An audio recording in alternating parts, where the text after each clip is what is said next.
जय श्री गणेश। ब्रह्मा की मानस पुत्री कुमारी संध्या का आख्यान।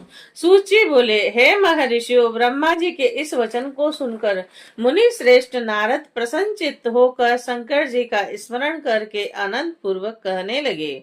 नारद जी बोले, हे ब्राह्मण, हे विदेहे, हे विष्णु शिष्य, हे महाभाग, हे महामते, आपने शिव जी की अद्भुत लीला का वर्णन किया।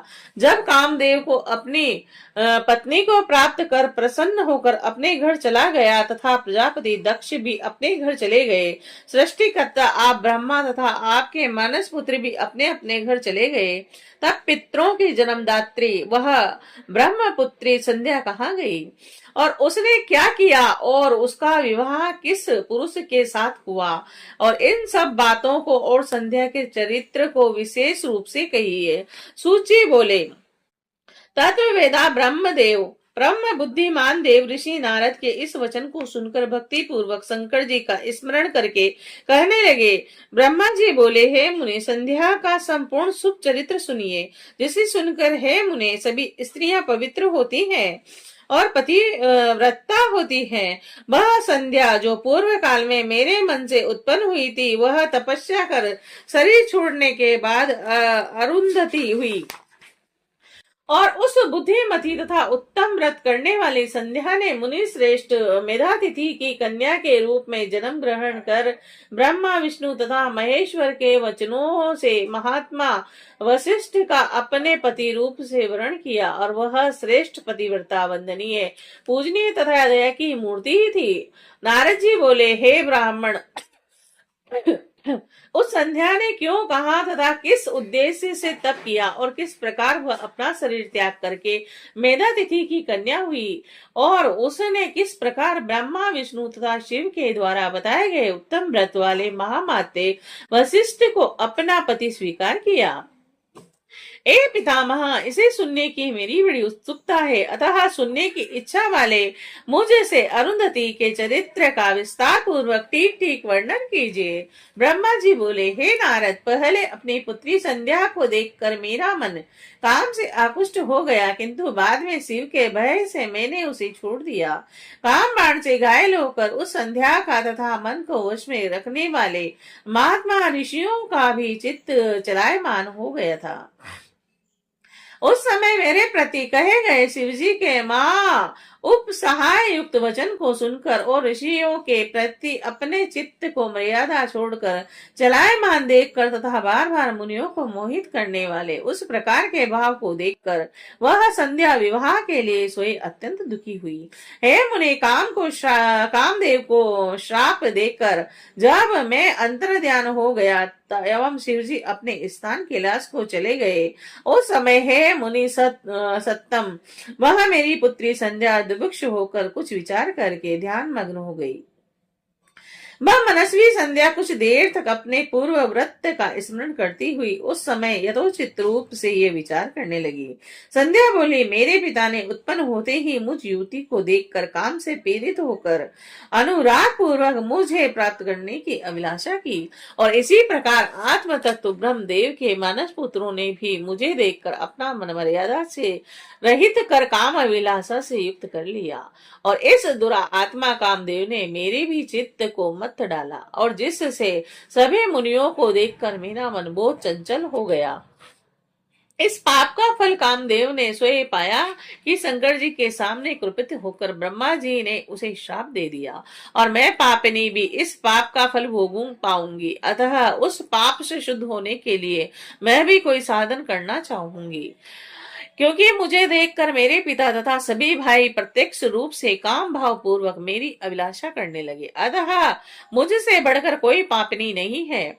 उन सबको देखकर मुझ में भी अमर्यादित रूप से काम भाव उत्पन्न हो गया, और मैं भी अपने पिता तथा सभी भाइयों में पति के समान भावना करने लगी। अब मैं इस पाप का प्रायश्चित करूंगी और वेद मार्ग के अनुसार अपने शरीर को अग्नि में वहन कर दूंगी। मैं इस भूतल पर एक मर्यादा स्थापित करूंगी जिससे कि शरीरधारी उत्पन्न होते ही काम भाव से युक्त न हो, और इसके लिए मैं परम कठोर तप करके उस मर्यादा को स्थापित करूंगी और बाद में अपना शरीर छोड़ दूंगी। मेरे जिस शरीर में मेरे पिता एवं भाइयों ने काम अभिलाषा किया और उस शरीर से अब कोई प्रयोजन नहीं है, मैंने भी जिस शरीर से अपने पिता तथा भाइयों में काम भाव उत्पन्न किया वह शरीर पुण्य काल का साधन नहीं हो सकता। वह संध्या अपने मन में ऐसा विचार कर चंद्रभागा नाम के श्रेष्ठ पर्वत पर गई, और जहां से चंद्रभागा नदी निकली हुई है।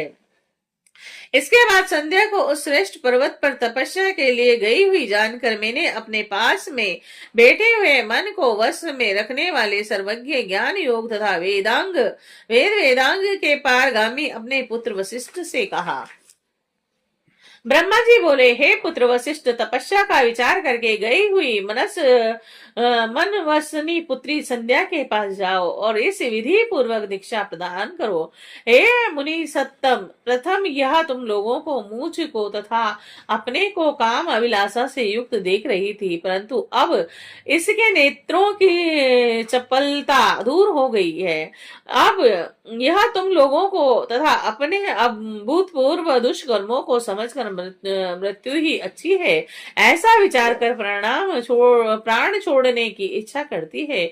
अब यह तपस्या के द्वारा अमर्यादित प्राणियों में मर्यादा स्थापित करेगी, और इसीलिए तपस्या करने के लिए यह साध्वी चंद्रभाग नामक पर्वत पर गई है।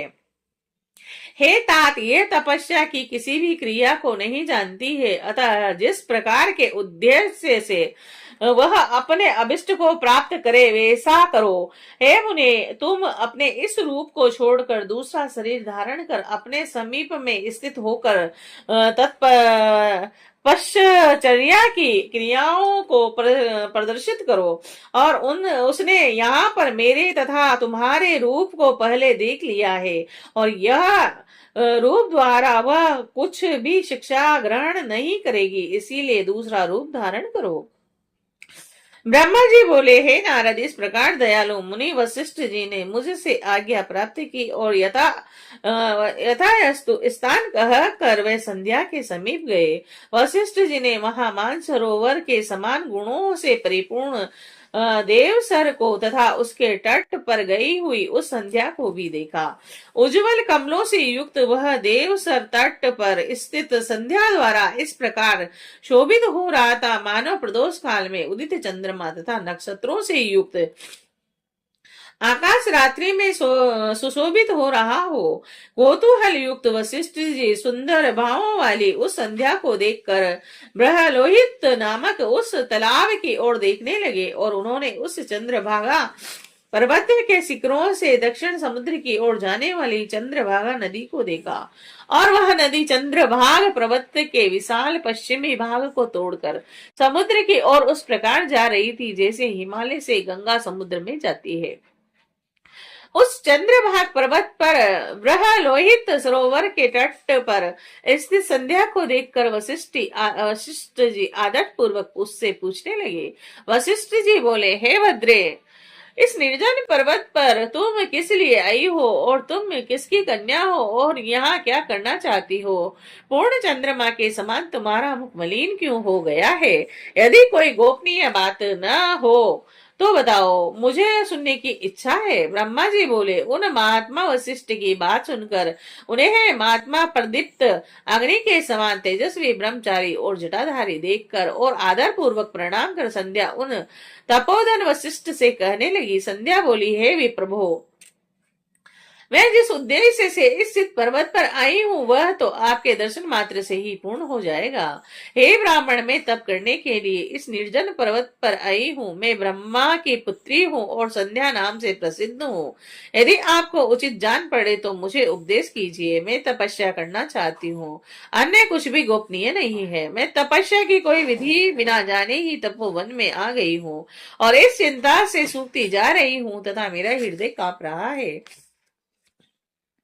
ब्रह्मा जी बोले। ब्रह्म ज्ञानी वशिष्ठ जी ने उनकी बात सुनकर संध्या से कुछ नहीं पूछा, क्योंकि वे सभी बातें जानते थे।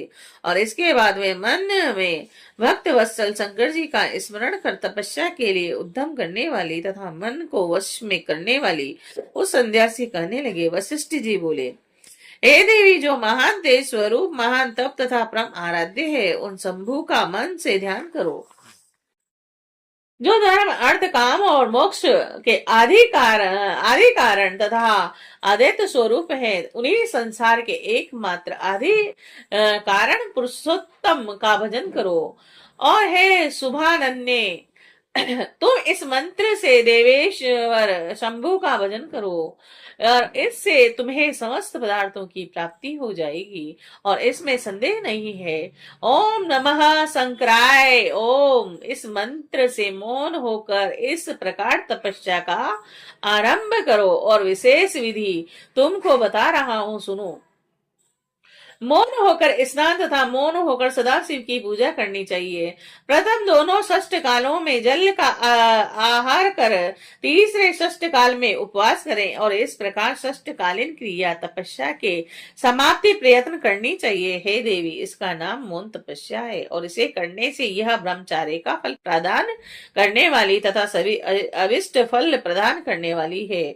यह सत्य है, सत्य है, इसमें संदेह नहीं है। और इस प्रकार चित्त में विकार करके सदाशिव का गहन चिंतन करो। ऐसा करने से वे तुम्हारे ऊपर प्रसन्न होकर शीघ्र ही अविष्ट फल प्रदान करेंगे। ब्रह्मा जी बोले। इस प्रकार मुनि वशिष्ठ वहां बैठकर संध्या को तपस्या की यथोचित विधि बताकर अंतर ध्यान हो गए। श्री शिवाय नमस्तुभ्यम्।